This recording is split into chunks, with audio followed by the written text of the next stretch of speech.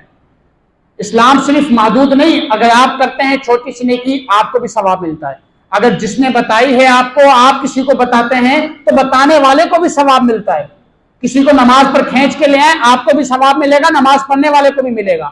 اب اتنی سی بات کو نظر رکھ کر اپنے ذہن میں رکھ کر آپ اندازہ لگائیں، عثمان غنی نے امت کو قرآن مجید دیا ہے۔ اس سے پہلے قرآن مجید بکھرا ہوا تھا، آدھا حضرت علی کے پاس، آدھا حضرت ابوبکر کے پاس، آدھا جو ہے عائشہ صدیقہ کے پاس، مختلف صحابہ کے پاس تھوڑا تھوڑا قرآن تھا۔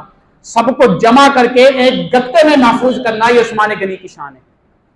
اب یہ قرآن مجید جو بچہ پڑھے گا، جو حافظ قرآن پڑھے گا، جو عالم دین پڑھے گا، قرآن قیامت تک تراویح کی صورت میں پڑھا جائے گا۔ جب کوئی شخص قرآن کی آیت تلاوت کرے گا اس کا ثواب فری کا عثمان غنی کے کھاتے میں جائے گا۔